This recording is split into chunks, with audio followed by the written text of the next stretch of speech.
تعالیٰ کا ارشاد موجود ہے کہ اللہ تعالیٰ کے ولی کون ہیں؟ الذین آمنوا وکانوا یتقون.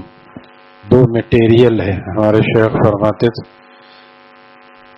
جیسے سیمنٹ اور بجری مل کے دیوار بنتا ہے، سریا بھی مل جائے تو دو میٹیریل مل جائے، جیسے ایمان اور تقوی.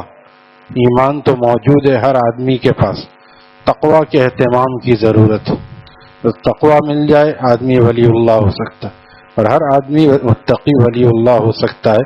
اس کے لیے کوئی رات بھر جاگنا، دن بھر روزے رکھنا، کوئی پہاڑ توڑنے کی ضرورت نہیں ہے، بلکہ ایک عام سے اعمال کے ساتھ اشراق و اوابین بھی اس کے لیے ضروری نہیں ہے.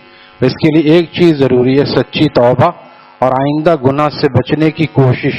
جب کبھی خدا نخواستہ دوبارہ ابتلا ہو جائے تو دوبارہ توبہ کرنے.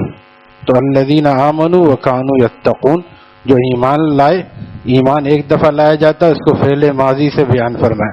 وکانوا یتقون، اور تقوی سے رہتے ہیں اور اسی کی فکر کرتے ہیں، یعنی معاصی سے پرہیز کرتے ہیں. یعنی ایمان اور تقوی سے اللہ کا قرب عطا ہوتا ہے، اور خوف اور حزن سے ان کے محفوظ رہنے کی وجہ یہ ہے کہ ان کے لیے دنیاوی زندگی میں بھی اور آخرت میں بھی من جانب اللہ خوف اور حزن سے بچنے کی خوشخبری ہے. لہم البشریٰ فی الحیات الدنیا وفی الآخرہ ولا خوف علیہم الا ان اولیاء اللہ لا خوف علیہم ولا هم یحزنون.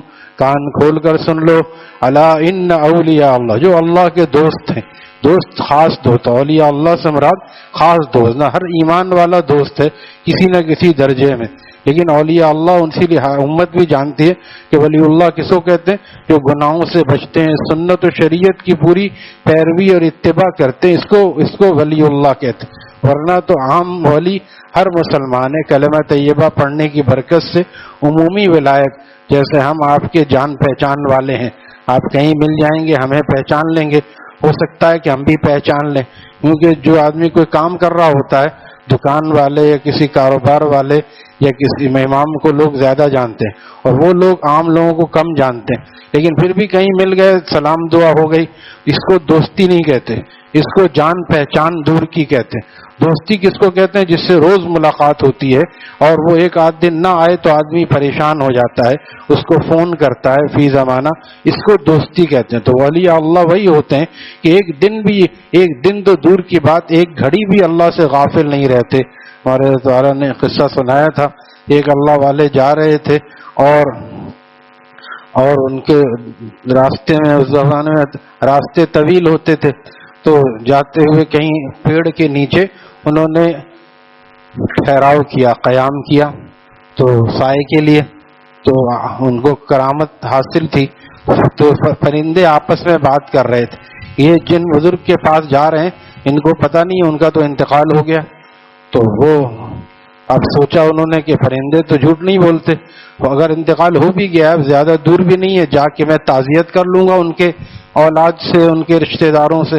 وہاں چلے گئے تو دیکھا وہ بزرگ گھٹے بیٹھے ہوئے. تو انہوں نے کہا کہ کیا معاملہ ہے؟ انسان تو انسان، اب چرند اور پرند بھی جھوٹ بولنے لگے. انہوں نے کیا معاملہ ہوا؟ کہ یہ ہوا معاملہ کہ میں وہاں پہ آرام کر رہا تھا تو پرند آپس میں بات کر رہے تھے کہ ان کا انتقال ہو گیا. تو وہ کہنے لگے وہ کیا وقت تھا؟ انہوں نے وقت بتایا 11 بجے 12 بجے. کہہ رہے ہاں صحیح کہا انہوں نے، اس وقت میں اللہ سے غافل ہو گیا تھا. تو غافل ہونا مردہ ہونا ہے، اس وقت میں اللہ تعالیٰ سے غافل ہو گیا. غافل ہونا، اللہ سے دور ہونا، یہ دل کا مردہ ہونا. ذاکر ذکر کرنے والا زندوں کی مثال ہے، اسی لیے اس کو ذرا سی بات کا احساس ہوتا ہے، گناہ سے بچنے میں اس کو تو تکلیف اٹھاتا ہے. اور جو ذکر نہیں کرتا، ہر گناہ لکڑ ہدم پتھر ہدم کرتا ہے، اس کو احساس بھی نہیں ہوتا. روزانہ فجر کی نماز چھوڑتا ہے، روزانہ گناہ کرتا ہے، اور روز اس کو کوئی احساس بھی نہیں ہوتا. یہ فرق ہے. ایک اللہ والے اب مچھلی پکڑ کے لائے اور اپنی بیٹی سے انہوں نے کہا کہ بیٹی اس کو بناؤ اور اس کو ہم کھائیں گے. تو انہوں نے کہا، اس بیٹی نے کہا کہ ابا یہ ہم کیسے کھا سکتے ہیں؟ آپ ہی نے کہا تھا کہ مچھلی جو ہے وہ ذاکرین ہوتی ہیں، یہ مشہور ہے اولیاء میں کہ مچھلیاں اللہ کا ذکر کرتی ہیں، وہ تمام جانور کرتے ہیں اور تمام دنیا اللہ کا ذکر کرتی ہے۔ چنانچہ قرآن کریم میں اللہ تعالیٰ فرماتے ہیں وَإِن مِّن شَيْءٍ إِلَّا يُسَبِّحُ بِحَمْدِهِ وَلَكِن لَّا تَفْقَهُونَ تَسْبِيحَهُمْ وَإِن مِّن شَيْءٍ، ام جو ہے اصل میں ام نہیں ہے، ان ہے، من سے ملنے کی وجہ سے ام ہو گیا، جیسے اشہد ان لا الہ الا اللہ، بہت سے لوگ اذان دینے میں جو صحیح قاری نہیں ہوتے اشہد ان لا الہ کہتے ہیں، وہ دیکھتے ہیں نون بھی ہے، اس کا بھی کچھ حق ہے، اب نون کا حق ختم ہو گیا، جب لام میں ادغام ہو گیا تو اب اشہد ان لا الہ پڑھیں گے، اشہد ان لا الہ نہیں پڑھیں گے۔ تو اسی طرح یہاں پہ وَإِن مِّن شَيْءٍ، لیکن آپ قرآن کی آیت دیکھیے جہاں پہ یہ ہے موجود ان من ہے، تو ان من کو اس طرح نہیں پڑھتے، یہ بلاغت کے خلاف ہوتا ہے، کیا پڑھتے ہیں وَإِن مِّن شَيْءٍ، تو ان اصل لفظ یہاں پہ ان ہے، تو ان کا ہے یہ نافیہ ہے، یعنی ان کا مطلب کوئی نہیں، وَإِن مِّن شَيْءٍ، کوئی چیز ایسی نہیں، کوئی چیز ایسی نہیں، وَإِن مِّن شَيْءٍ إِلَّا يُسَبِّحُ بِحَمْدِهِ، مگر ہر چیز اللہ تعالیٰ کی تسبیح بیان کرتی، ہر چیز اللہ کا ذکر کر رہی ہے، چرند پرند درخت بھی، جاندار درخت بھی اللہ کا ذکر کرتے ہیں۔ جو آپ نے کسی کی قبر پہ ٹہنی رکھی تھی وہ کیوں رکھی تھی؟ اسی وجہ سے کہ یہ ذکر کرتے ہیں ان کا عذاب کم ہو جائے گا۔ آج لوگ اس کے چکر میں چادر چڑھا رہے ہیں، حالانکہ صحابہ نے اس عمل کو لیا نہیں۔ ہمارے استاد شیخ الحدیث نے فرمایا دامت برکاتہم، بڑا علم ہے ان کے پاس، کہنے لگے پورے ذخیر حدیث میں صرف ایک صحابی کا عمل اس پر ملتا ہے، اگر یہ سنت کہلاتا تو یہ سب صحابہ کرتے۔ آپ کو خصوصی طور پہ اللہ تعالیٰ کی طرف سے یہ بتایا گیا تھا کہ ان پر عذاب ہو رہا ہے، تو حضرت ثانی فرماتے ہیں کہ تمہیں بھی بتایا گیا تمہارے بزرگوں پہ عذاب ہو رہا ہے جبھی تم چادر چڑھاتے ہو پھولوں۔ یہ ٹہنی رکھنا نبی علیہ السلام کی خصوصیت تھی، تو ٹہنی اس لیے آپ نے رکھی تھی کہ ان قبر والوں کو عذاب ہو رہا تھا۔ آپ نے خود فرمایا ایک کو پیشاب کے چھینٹوں سے نہ بچنے کی وجہ سے اور دوسرے کو چغلی کرنے کی وجہ سے عذاب ہو رہا ہے، اور اس کے علامت یہ کہ دونوں مسلمان بھی تھے، کیونکہ گناہ پر عذاب مسلمان کو ہوتا ہے، کفر کو تو دائمی عذاب ہی عذاب ہوتا ہے، اس کو ٹہنی نہیں درخت بھی لگا دے کوئی فرق نہیں پڑے گا، کوئی فائدہ نہیں، کیونکہ وہ تو جہنمی ہے۔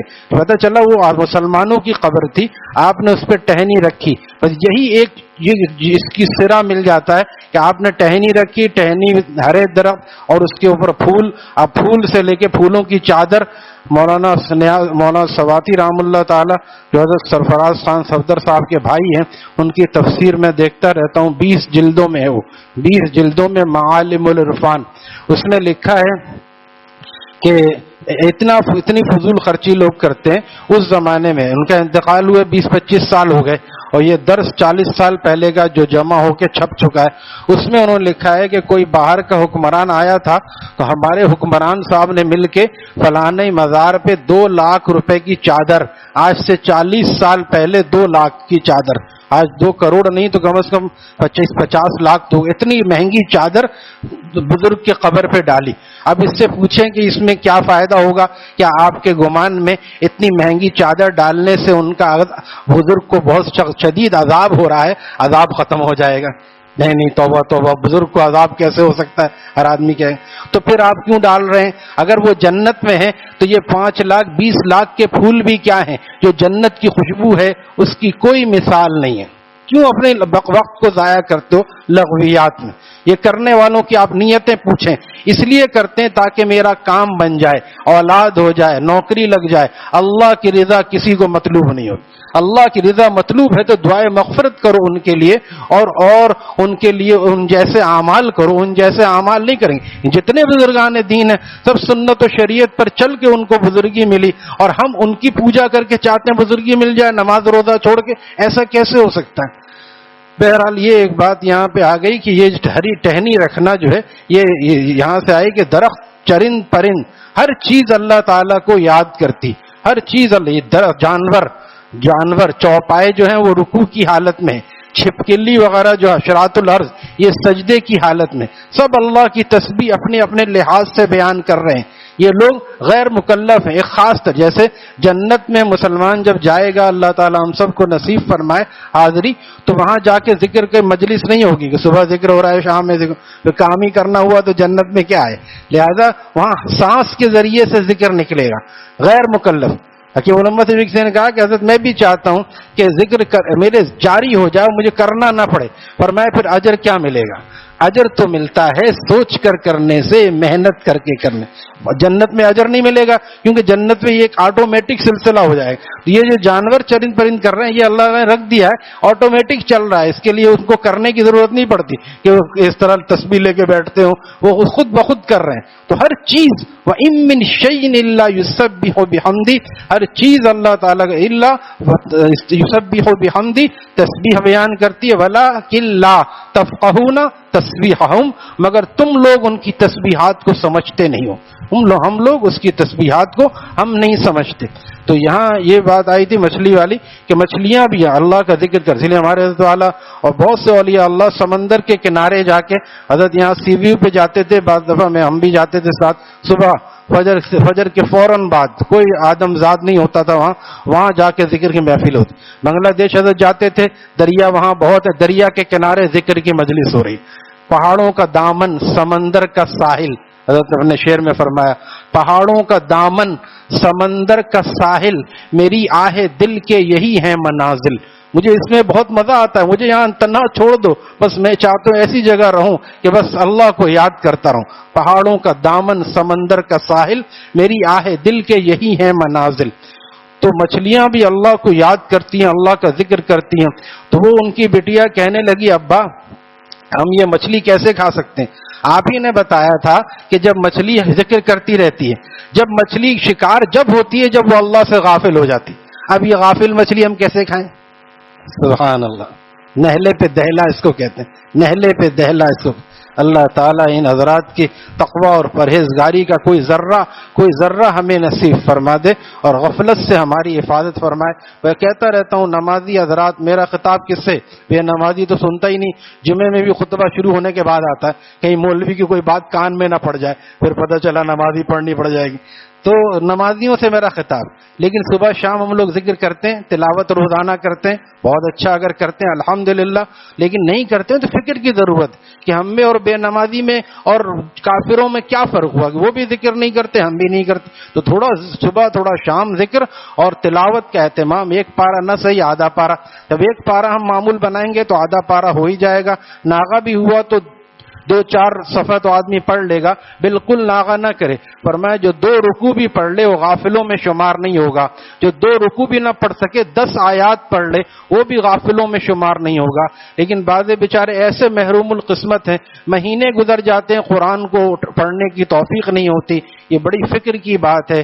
اللہ تعالی ہمیں ذاکرین میں شامل فرمائے. الحمدللہ رب العالمین.